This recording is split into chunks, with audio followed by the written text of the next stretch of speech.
नाफेड आणि एनसीसीएफनं तत्काळ कांदा खरेदी करावा। महाराष्ट्र राज्य कांदा उत्पादक संघटनेने याबद्दलची मागणी केली आहे। 2,500 रुपये उत्पादन खर्च तर कांद्याला 900 रुपयेच दर आहे। कांद्याचे दर घसरले त्यामुळे शेतकऱ्यांचे मोठे हाल होत आहेत। कांदा उत्पादकांना सरकारने प्रति क्विंटल 1,000 रुपये भरपाई देण्याची मागणी केली आहे। तर कांदा खरेदी न केल्यास महाराष्ट्र कांदा उत्पादक संघटनेने आंदोलनाचा इशारा दिलाय। शेतकऱ्यांच्या कांद्याला 2,500 पेक्षा अधिक उत्पादन खर्च असताना मिळणाऱ्या या दरातून शेतकऱ्यांचा उत्पादन खर्चही भरून निघत नाही।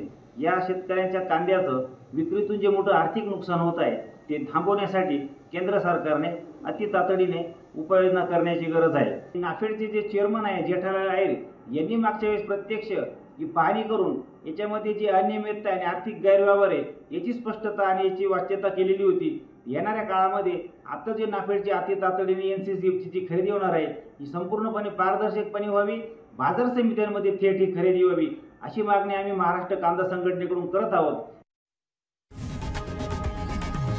लोकशाही मराठी ऐका, पहा, जागरूक रहा।